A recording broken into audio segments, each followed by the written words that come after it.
I have to say that this is a special episode in a way because Chris Clough, I see you're not wearing a hat, you're not wearing a sweater, I know. and behind you looks different. What's going on here, dude?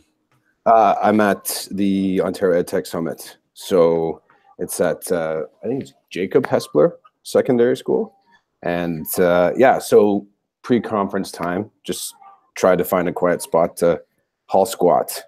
Like I was telling you, like, I'm now the kid that we see all the time sitting in the hallway down at the end on a laptop. Most times you just think, like they're just avoiding stuff, but maybe they actually are socializing. Maybe they are communicating and getting connected. Maybe they're doing a podcast. I'll have to raise my expectations, right? There you go. Or maybe they're doing something like this. Yeah, and I mean, as far as the hat goes, I'm sitting on my toque because the floor's just flat and makes your butt sore. So before I go deep into like what you're doing there and how things are going, right behind you to the left, you don't need to look, but on the board is a minion. So it's kind of funny that that's hilarious. I don't know why it makes me laugh, but there's a minion right up there. I can see it up there. Yeah, that's funny. Yeah, your little buddy. No marketing whatsoever. No marketing whatsoever. Okay, so how's the summit going? Today's Sunday, so you and I are doing the podcast a day later than usual, but same time, you're actually in Kitchener, so you're like half an hour away from me, which is kind of weird. But anyway, how's the summit going? It's good. It's so I went to a summit back in September, and that was my first summit. I'd never been to, I'd gone to other ed tech camps like that were put on by school boards, districts, but I hadn't been to, I guess this is one of the branded ones, right? The Ed Tech Summit. And it was the opportunity to come to this one came out of me having a conversation with Emily Fitzpatrick, who's one of the coordinators for Ontario Ed Tech. So, it's kind of cool. It's kind of cool to be on that arc where my mindset when I went to the one back in September, I thought to myself, like, I enjoyed the sessions. I enjoyed meeting up with people. It's a really friendly learning environment. You feel good about kind of hanging out on a weekend and doing this stuff. And on top of that, I had the thought, like, if I'm going to come back to one of these, I'm going to share. I'm going to share the stuff that I'm doing and the podcasting stuff. So when the conversation to talk to Emily came up, it was at the tail end when we were in our off ramp. She said, by the way, would you be interested? And those are always sort of tantalizing moments because it sort of just, it harmonized well what my mindset was, because I wasn't sure. I knew I wasn't going to come back and just visit a summit. I knew that I wanted to somehow contribute or participate at a deeper level. So to that end, I'm really glad to be able to, beginning of the school year, kind of end of the school year, to be able to do this. And as far as the summit goes, it's been interesting. It's definitely bigger feeling than the one back in September that I went to. The feel of it is very similar. They have the sort of the brand kind of locked down. You kind of know as you're walking up how you're going to be greeted, and you're going to get you're going to be able to put your name tag on, and they have the stickers and markers and all that kind of stuff. And then you have to move through the marketplace where, Pear Deck and Microsoft and Flipgrid is, and then you make it to the snacks. So it's familiar. Like I said, the brand of this is good. The sessions have been interesting. It's funny. I was talking with Will Gorley and Tina Zita yesterday, and we never made it to one of the sessions because we just sat in the cafeteria and had a conversation.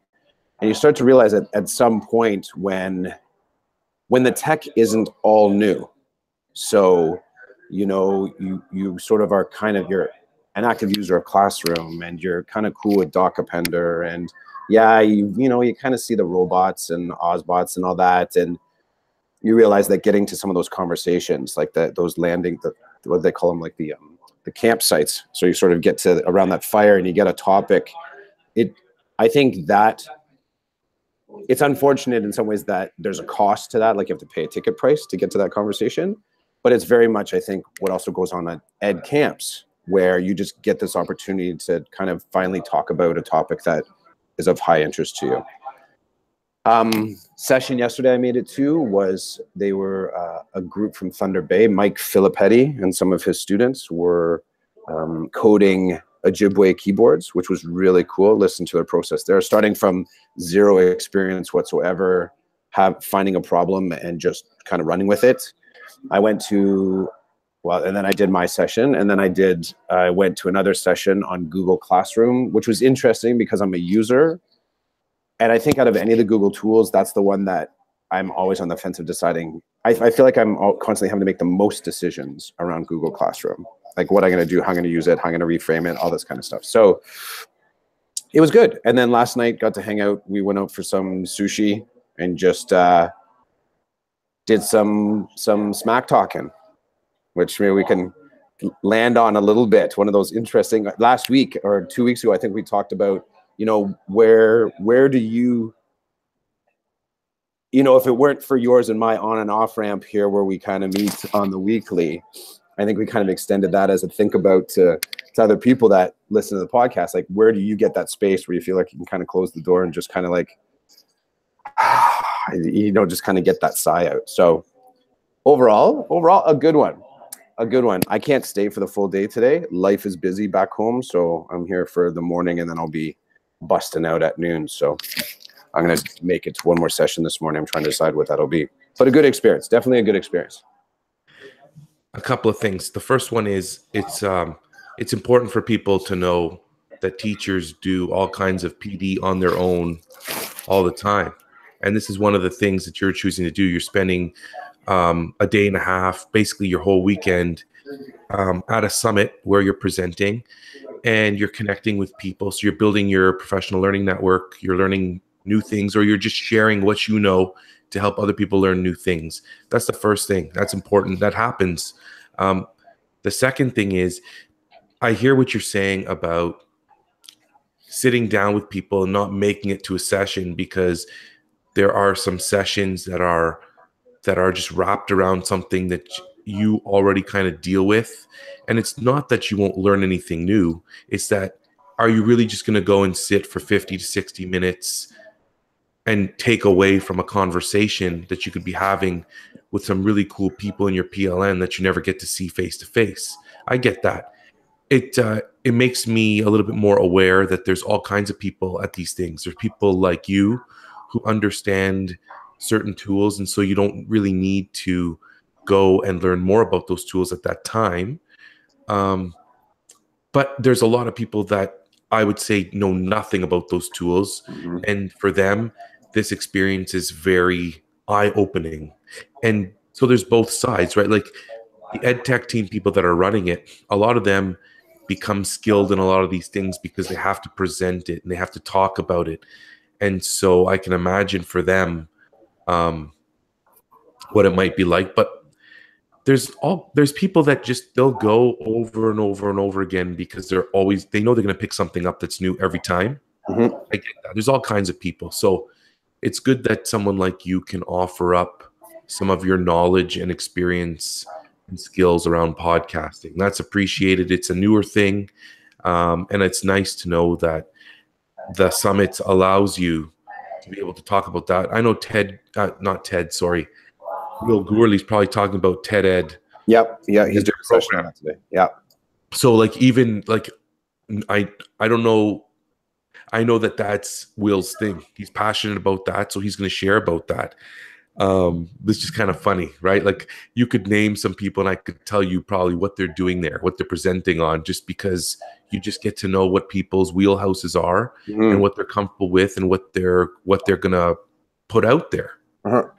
Like if I were there, I'd probably be talking about podcasting like you, or talking about making videos, or talking about the use of social media, things that I feel really confident about and that I feel like I have something to offer. Yeah. It's the soft vote or survey in the just before the keynote. No, I guess it wasn't the keynote space. Is that there's a lot of first timers here. There's a lot. And there was also a remarkable number of individuals that have been to all 6 Ontario summits. So I didn't even know that there had been 6, to be honest, but it was interesting to see there. But I would say proportionately, I'd say at least a third of the participants today are brand new, which is really cool because that means that, like, I tried to track back in my own learning to sort of arriving at something like this where tech is being shown or demonstrated and conversation is being offered and social connections are being made. And like, I tried to tap into that feeling of like, this is an adventure. Like, I don't even know, what is that? What? Like, in that sort of just constant state of discovery. And you can see it, you know what it's like? You know, you remember when you might see it now when your kids were younger, right? And you knew that taking them to a certain place, you'd be carrying them back to the car, right? They're knocked out. They're totally knocked out. That was the sense that I got for some of the first timers, that, you know, just by the end of the day, they were just long, like you could see they were spent.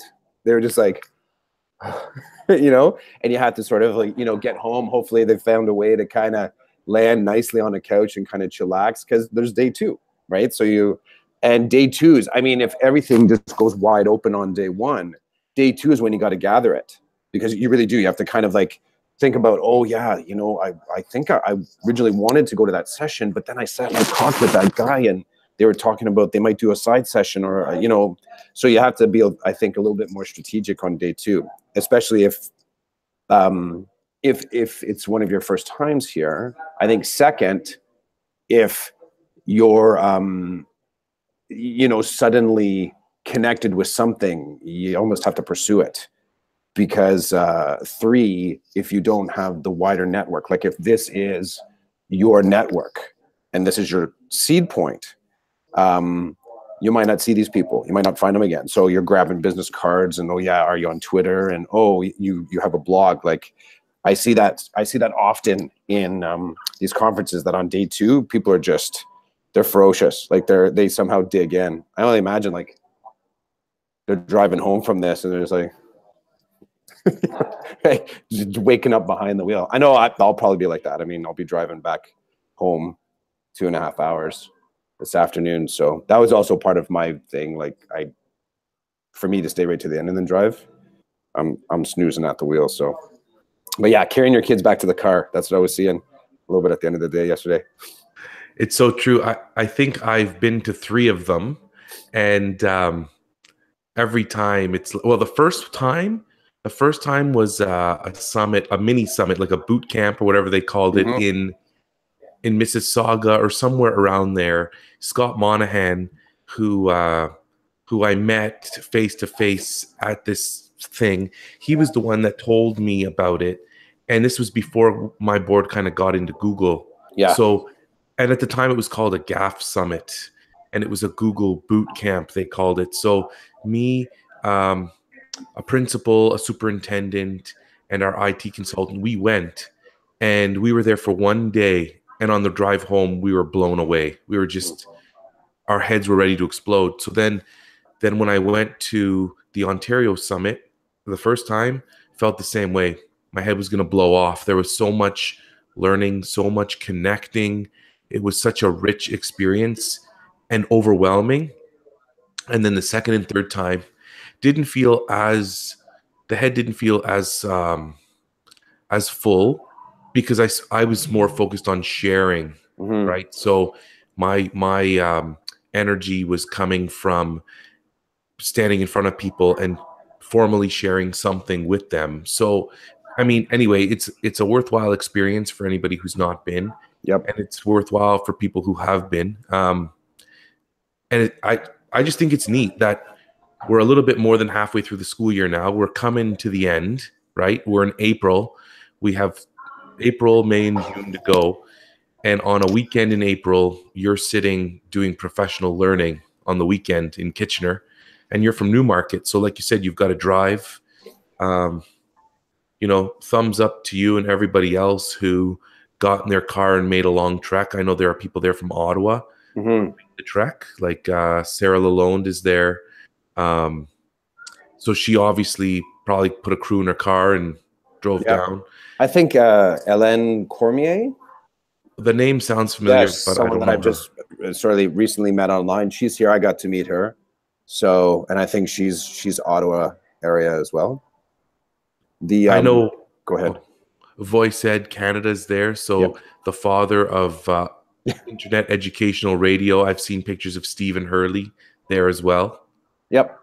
It's it definitely, I think you and I talked about this. You spend a lot of time. Well, you actually said it far more. I think it was in reference to podcasting, but it was also professional dialogue, saying that the online connections that we make, there's an impossibility to be able to build relationships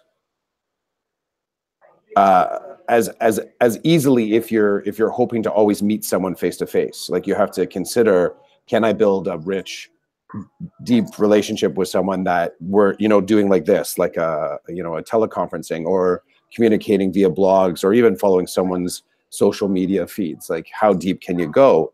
One of the interesting elements to this, and this is where I think you and I have taken a slight step through the screen, let's say, is also meeting people in real life that you never really thought. It's weird. You almost never, I think if you're building the relationship authentically, you don't necessarily every single time say to yourself, geez, I just really wish I could meet this person in real life. I think you just embrace what's in front of you and say, this is our relationship. This is how we meet. This is how we talk. I like it. I feel like this person is a friend. And I think if you can kind of be in that space, when you make it to these landing points, like these summits, or you get outside your region and you meet someone that you've only ever talked to online, it feels pretty cool to meet people in real life when you've established the relationship. And I'm not saying, I mean, on one hand, there's the fanboy side of it. Like, you may have heard some EDU rock star that you want to make a connection with. That's kind of one style. And I'm talking more about where you feel like you've established something, and then you get to meet that person in real life, and then take that and roll it into the relationship. And it's sort of, I ask myself, as I'm driving here this morning, what would make me come back to another summit? And meeting the people notwithstanding, that's amazing. But I also realize I want something more to draw me back. It would be difficult for me to come back and not present.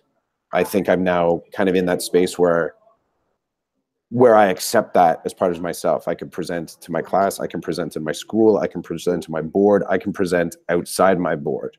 You start sort of gathering these onion skins of comfort in speaking about whatever your teaching context is. But I was thinking that this morning, what would bring me back? To meet some more people, I guess. But there's a high likelihood that I may sit in the cafeteria and have conversation. And I guess that's a conference too, right? That's a conference too. Okay, so I wanna add a layer to this, if that's okay with you. Yeah, absolutely, man. Okay, so you're there at the EdTech Summit. Mm-hmm. And here's the thing. Yesterday or the day before, I went to your Twitter feed, and I saw that all the tweets were gone. I know, eh? The section that says like retweets or whatever. There's a section that says tweets. Here, I've got mine up. Let me just look. There's a section that says tweets, and there's a section that says tweets and replies. So under tweets, there's nothing for you. And then under tweets and replies, there's some stuff. And there's a conversation between you and Paul McGuire. He hit you up and he said, hey, how come you're not following me anymore? And then you respond with, I'm slowly leaving Twitter, so I'm just kind of making peace before I go, cleaning things up. And it was interesting because I could probably imagine his perspective or his feelings at the time, like, hey, you're just getting rolling. What do you mean you're leaving? So being at this conference, I suspect you're meeting people who are on Twitter or starting Twitter, but are you connecting with them on Twitter, or are you just, like you said, you're just gathering URLs about where people's work lives online, and then that's where you'll go and connect with them if you need to? How's that playing out? Fine. It's a couple things. What's interesting, so Paul McGuire, I appreciated him reaching out. When I left Facebook, it took my mom 3 weeks before she connected with me and said, did you unfriend me? I don't see any of your stuff anymore. Like, Paul McGuire was like, snap. He was like that. I think it was like within an hour. He's like, yo, Clough, what's up? Yeah, I'm sort of tracking back to that. And because on one hand, I'll take that as an authentic response. Like, Paul and I have had some great conversations. I think I've met him once in real life. Genuine connection. And it may be a perceptual thing. It's like, you know, what's going on? You're just getting rolling with this thing. It's always funny to sort of measure the inside outside. I'm getting, initially in sort of thinking about it, I think I was aware of my own, some sensitivity about being defensive about it and trying to articulate the why behind it. I find I'm a little bit more kind of neutral about exactly what you said. I'm sort of gathering the resources that I feel will help me learn at a deeper level. And I have come to accept that not everybody accepts that. They don't accept that. I said part of the conversation yesterday with Tina Zita and Will Gourley was, I'm dissatisfied with the idea that teaching and teacher conferencing is social media. I'm uncomfortable with that algorithm, and I'm looking to explore that without the social media. And I'm starting to use the word more, the gathering of it. So drawing up the resources that I feel still allow me to collaborate, but not take it from the fire hose, because I feel this spread out nature to all my resources that I'm never spending any time in them. I'm just constantly wading through a bunch of things. And I think my learning will become better. I think the things that I write about learning will become better. And I think also the tools that I glean from people's learned experiences, not their 280 characters. And again, just for me, their learned experiences that they decide to go deeper into will improve my space. It'll sort of improve my thinking. And I go back to, you and I talked about this, that sort of cycle of apprenticeship. You become a journey person, and initially going in and gathering so much and meeting so many people and just the go.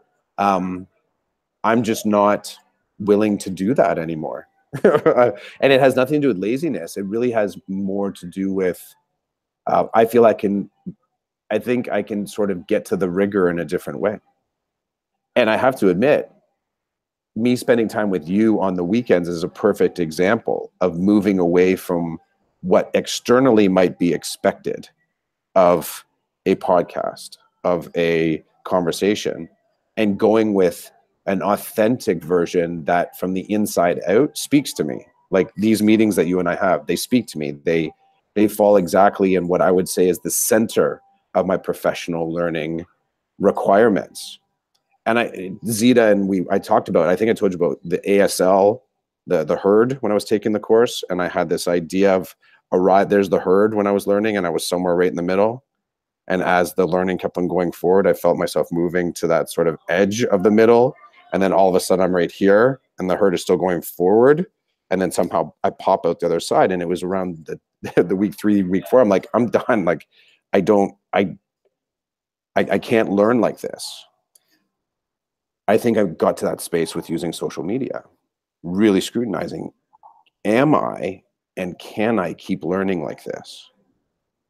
And so there's a lot of people here that are posting, and there's people that are sort of communicating with me on Twitter. I'm going to use it probably to the end of April, but I'm also, it's like, you know, in advance of moving out of your house, you're going to have a whole lot of stuff in boxes ahead of time.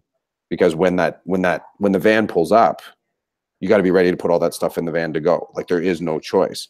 I've made that deadline. I mean, it's a completely arbitrary deadline, but I've also put it upon myself to kind of be in a place with that process. So as I'm leaving the school year, I can start to include I can firmly include other people's thoughts, blogs in my leaving of the school year, so that I can take that. And dude, I will tell you, like, I always stayed sub 1,000 in my like who I followed. I was always aware. I'm like, there's just no way. There's absolutely no way for me to follow 1,000 people and for me to find value. It's too much fire hose. But I really didn't have a sense of what it meant to follow 1,000 people until this past week, as I'm going through every single person and deciding whether or not I want to follow their blog and the decisions. And I think it was Tina said, because she's exploring some options in her career right now, her words is, you got to kill something. Like, there's something has to fall, something has to die on the vine. And I don't know if I was entirely aware of that until I went through this process, about where I needed to actually trim, where I should have realized I should have been trimming. So, yeah. You really go deep there. You make me think about, it's just neat to think about it from your perspective. You're basically saying, okay, this is how I'm taking it. You're just tired of the fire hose learning experience. It's too much in that it's not serving your needs as well as you would like. You're reflecting on, what are your needs? How can you continue to, it's like you're on a learning path, and the fire hose keeps knocking you in a certain way. And you're like, do I even want to be going that way? Yeah. No. So if you turn the fire hose off, then you continue to lead yourself down the path that you want to go down. That's how I'm kind of visualizing this. And I totally get it. It makes sense. It's a little bit refreshing in a way that it's like regaining control over your professional learning, your interests. And it's a way, like you said, for you to go deeper. Instead of, a handful of characters, you can go to somebody's blog and you can really read and take in what they're talking about. It's kind of like you're cutting out the middleman, because really, for example, Twitter is a place where people post links to blog posts and stuff all the time. Does it work? I don't know. Who knows? For me, it's another way to show that I have something to offer, right? Like, it's another. Some people like getting hit by the fire hose, and so that's where they're going to find my blog. They're not going to meet me at an Ontario summit because I'm not going, right? So they're just not going to. We're not going to have that face-to-face where I can tell them about my blog, and then they can go and check it out. So, dude, I get it. I want to add one more thing in there, and it was something that my colleague Pam at Pam Sheena on Twitter, when she was asking me, when she first met me, she was not an active Twitter user. So a year and a half ago, I was already in motion with it. And in trying to articulate the why behind my use, I landed on the reaching out professionally in the way that I was doing. Every step that I made in using social media for social professional. I mean, I think using social media, for me, it's funny, using social media for friendships and such, I've always been more of a texter than like a sharer that space. Like it never fit perfectly for me, let's say. But when I was talking to her about using for professional ends, I said, I always try to use it with the intent of meeting the person in real life. And I said, by having that type of constraint on my usage, and even with that constraint, for me, it became unmanageable. But with that sort of constraint on my usage, it really changed how I perceived who was on the end of every single post I posted. If it was specific, a DM, entirely aware of the relationship. If I'm just posting to share, I was constantly aware of the scope of who might be receiving the things that I was saying. And in saying to her, and she's like, she had no concept of that, sort of how wide that lens gets when people are following and retweeting and resharing. But bringing it back to her, saying that if your intent in social media is to really build relationships, what's your number? Like, what is your number that you would be reasonably confident that you're actually building relationships? And when I came back to that recently, I thought, I'm now in a space where I need to go. And you said, you know, you may not come to an EdTech conference like this. For me, I say, okay, what other spaces do I need to go to now? And this kind of goes hands in hand with doing the podcast as well. Like, there's a whole lot that I've learned in my podcast that I actively try and bring back to local, right? You go sort of hunting, gathering, and bring it back and try and create better change locally. That'll happen more when I leave my current context, when I get into a larger space where I can activate with a larger, broader staff. My context right now is very small, and the interaction that I have, my staff is very small. Creating change there based on what I found, but I'm also looking forward to making it back out of this very, very dense silo that I'm in of connectivity, and letting that diffuse out into a larger space and see what those relationships look like. So I'm still using it to the end of April, but I'm using it in a way where I really do feel like I've turned off all notifications. Like, I have no notifications coming to me anymore. And that includes even on my messages. Like, the only time that the time that this is you, the time that I have is what I'm going to use. I'm not going to let the things take my time from me. So Twitter notifications have been turned off. If I go to Twitter, it's because I'm going there, not because it's drawing me towards it.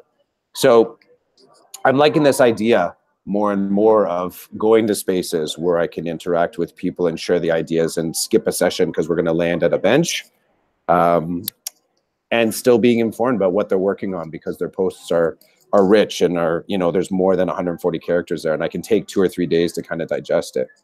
So, but not everybody's hip to it. Not everyone's hip to it. The whole thing is still, so you're is Twitter going to be gone for you as of the end of April? Likely. Yeah, likely. I danced with the idea of keeping it as keeping it as a way to promote my writing. And then I said to myself, quite honest, I said, that's the addiction talking. That's the addiction talking.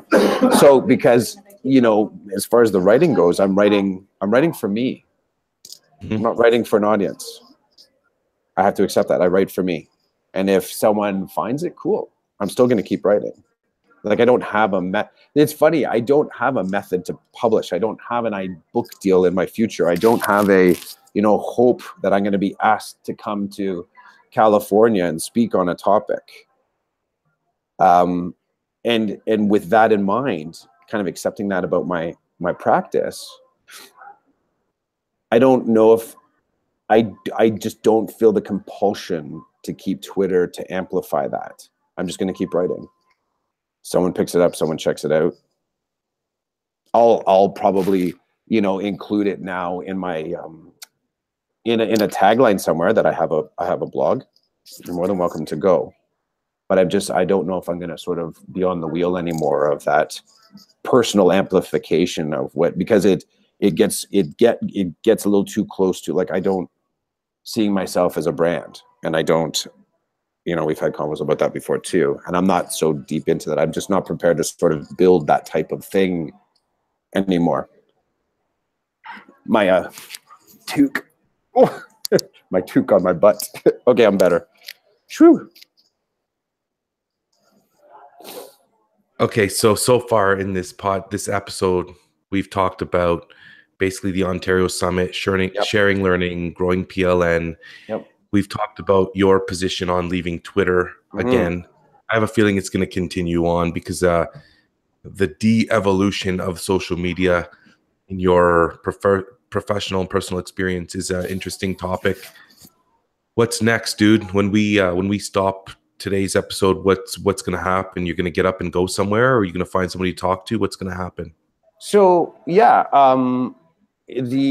today they're doing, I think it's at 8:30. So they're having what do they call it? Some sort of a wellness. The Ignite talks are this morning. So they have the Ignite talks. They're doing, like, I can see just to my left here, I'll show you. So just down the hallway there. So that's the main entrance down there. Jonathan So was just hanging around there. Michelle Armstrong, Emily Fitzpatrick. Some of the other presenters are all kind of milling around down there. So after that, there's a session. I think there's a session. I have to reread the schedule. There was a session that caught my attention. I just forget the title of it, but isn't that funny, eh? It's I have a sense of something that I totally want to do that. It didn't make it in. I just know that it's there. I put a star beside it.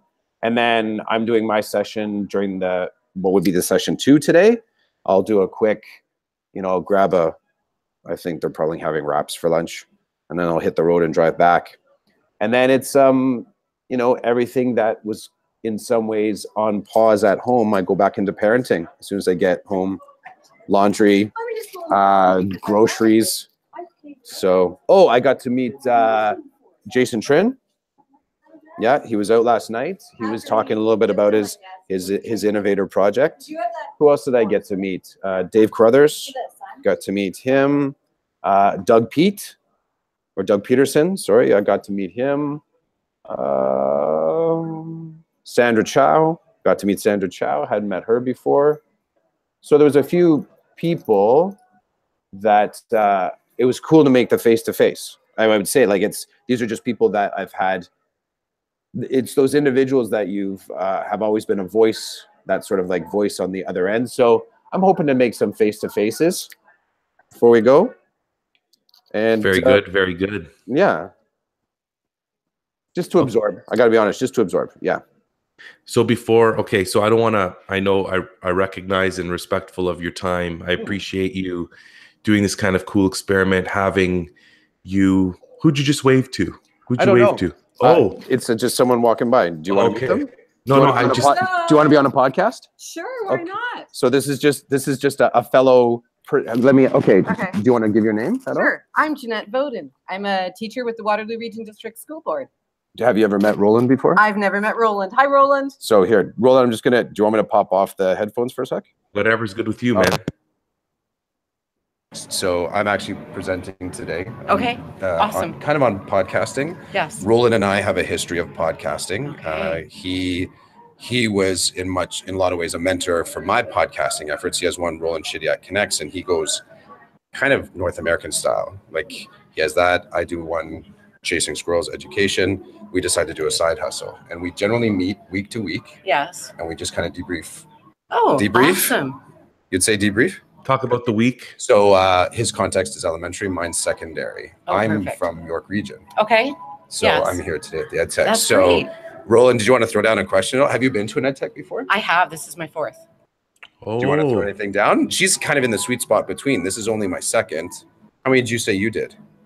3. So he's been to 3. Awesome. Yes. Yeah. Are you presenting? I'm not presenting here. No.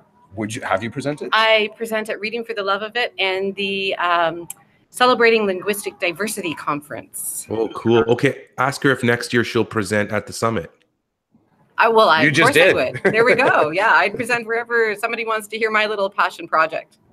Amazing. Yes. How's your head feeling today? Oh, it's overwhelmed. You can barely sleep after a summit. I went home and sat on the couch with my tech until 9 at night. I sent out all my stuff to all my people in my schools. And so this morning I came early so I could ask my questions that I had, and I'm raring to go. You want to know something? What? Roland, this is funny. This is actually, isn't this perfect how this works out, right? So Roland and I have been talking since September, like I said, weekly. Okay, yes. And we've never had a guest. Really? Yeah, wow, it's funny. That's fantastic. And it's funny because we talked about, other people have said, hey, can we be a guest on there? And we were like, we're okay. We're talking. And it's funny just as it happens. I like what you said about the couch. That's exactly like what we were talking about. Okay. I said yesterday when I was leaving, I had this sense of, our own children after one of those busy days at Wonderland or whatever. I just saw it on some of the participants' faces. I should be carrying them out to the car. They're sleeping on my shoulder. I wasn't sure how much Advil I should pack for today. Yeah, I didn't pack any. I didn't so either. I'm gonna come find you. Well, I'm not sure that I have any in my bag either. I had that moment yesterday. I want to say something else, if that's okay. Yeah, absolutely. Tell us Do you have a blog? Are you on Twitter? You know what? That's one of the things I need to do, because the presentations that I do are all about, I'm working with kids that speak different languages. So we use Google Slides and we write little books and they put it into their language, and their family members, no matter where in the world they are, can contribute and edit and add things to it. So I do have a spot where people can find out how to make the books themselves, because that's what I present. But the real big part of it is the actual process of making the books. That's what I call changing lives, as the parents network with each other. So here's my little, here we go. Can I get it there? Yeah. There we go. Creating books. And that's where you can find me, and the instructions on how to use Google Slides to create them. That's cool. And our audience is actually either high school students that don't know English yet, because we're trying to create simple books with pattern sentences that actually look like a high school kid might want to read it. But it's also for our primary kids in the elementary school doing home reading. So yeah, it's been pretty cool. I think I actually saw you in the session yesterday for the Ojibwe. Oh yes, keyboards. you did. You yeah, did. I was just standing. That's right, because I saw your books come out. I'm like, that's a cool extension of that. Yeah.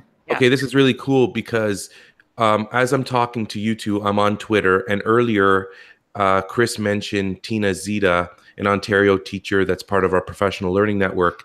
And what I did was I went to her Twitter page, and as I was flipping through her tweets, I saw your books. That is so cool. And now I'm talking to you. We're talking to you. So that's pretty amazing. And thank you for sharing. Thank you for sharing your link with us, because now we can share that with anybody else who's interested. Definitely. It's cool. And I'll say to you, so our podcast is called DeCodEd. Okay. It is on iTunes. Okay. It can be found that way. So perfect. I'll be looking you guys up. That's cool. Well, thanks so much for letting me stop in. Thanks for being our first guest. That's awesome. I like how that worked out. Enjoy the rest of the conference. Yes, you too. Bye, guys.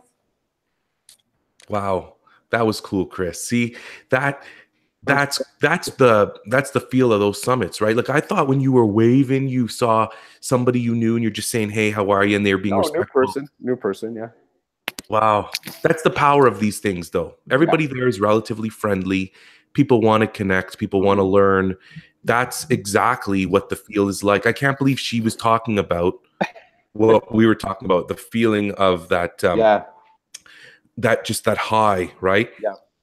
That was a cool project she's got too. That's interesting, and it's interesting, the synchronicity. Yesterday, when I went to that session on the Ojibwe keyboard, I saw her sitting in front of me, and she was sitting with Tina Zita and Will Gurley, and she was showing them the books, and he was talking about what a wonderful tool that is for the kids. And I get it. I've seen that use of Google Slides before, and it is like you don't need a crazy book creator app. You can do it with Google Slides. And she had a bunch of them. They were all in native languages for different cultures. Like, they're fantastic. She showed a bunch. So that was a cool moment. There we go. We went remote. And we had our first guest, I guess, Jeanette from Waterloo Region District School Board. Wow. That was a good guest to have. Okay. It was just the right amount of guest. That's right. Yeah. Is there anything else you want to talk about on DeCodEd this week before you go? Can I leave you with a think about?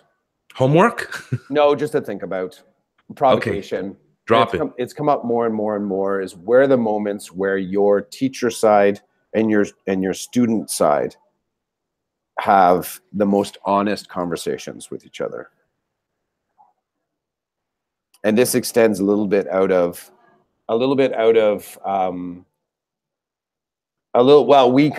done it from a different space. We do it quite often, our dad sides and our teacher sides, and that edge. But we haven't really dipped our toe too far into, actually, in a lot of ways you've talked it historically, that idea of a student and how that informs you being a teacher.